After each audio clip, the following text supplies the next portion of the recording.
All right. So let's actually do a problem now. Let's see how this works. So this first example is going to be a two-tailed test.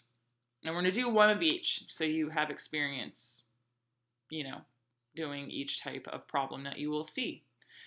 So suppose the average national reading level for high school sophomores is 150 words per minute with a standard deviation of 15. A local school board member wants to know if the sophomore students at Lincoln High School read at a different level from the national average for 10th graders. The level of the test is set to be 0.05. A random sample size of 100 10th graders from Lincoln High School has been drawn, and the resulting average is 154 words per minute. So I am going to follow the steps that I introduced in the last video, because if you always follow these steps, you won't forget any important pieces, right? So step one is to determine the null and alternative hypotheses, and I actually need to scratch this out. Okay, because we're going to specify the significance level in step two.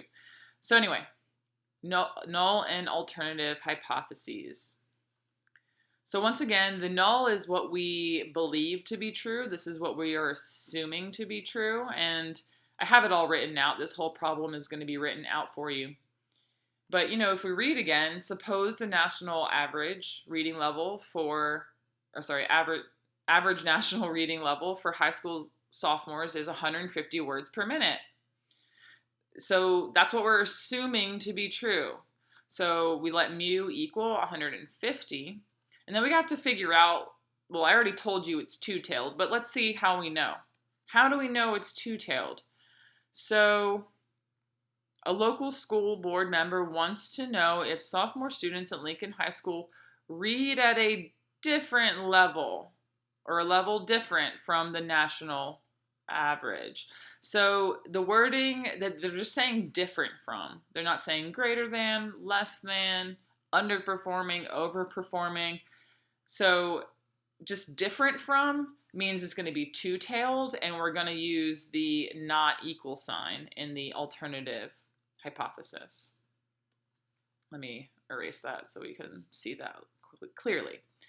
Step two was to specify the significance level, which again, that's given to you in the problem. 0.05 right here. So our significance level is 0.05. And once again, what that refers to is that means 5% of the area is in the tail region.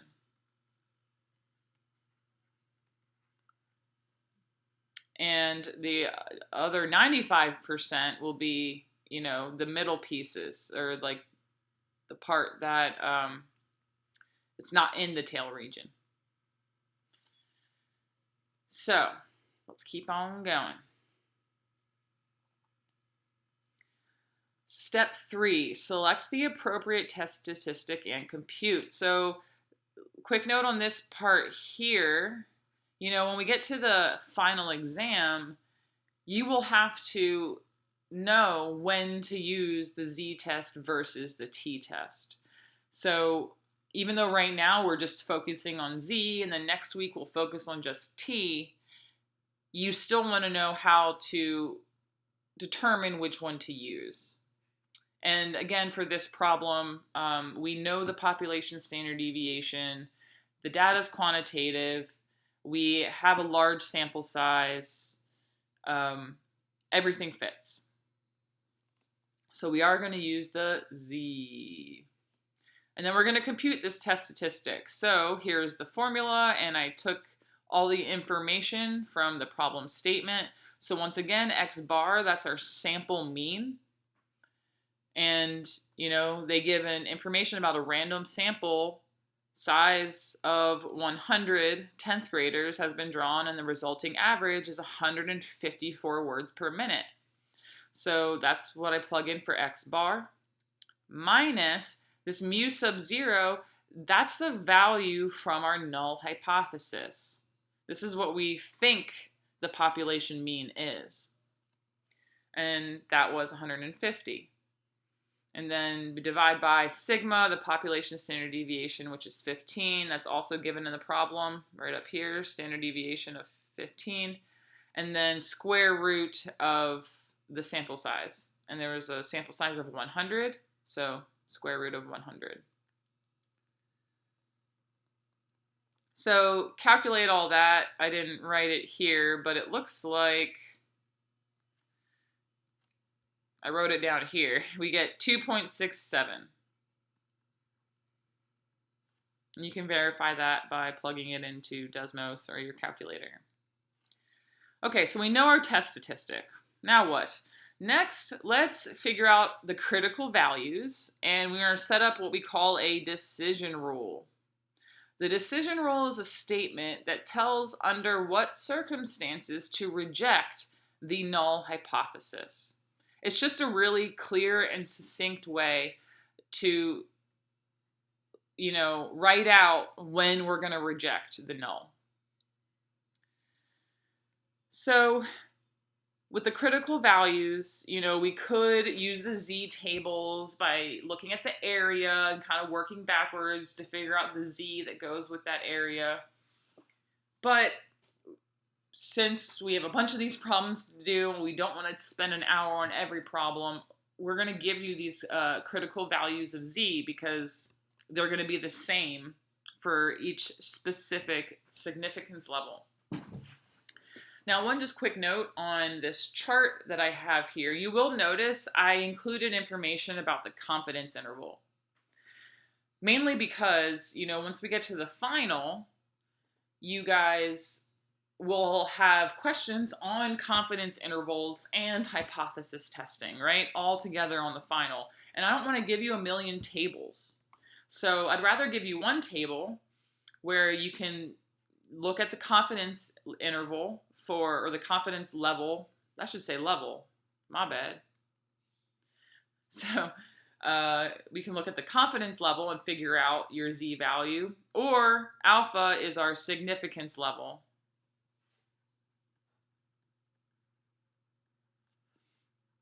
Which is what we use for the hypothesis testing. And notice they're related, right?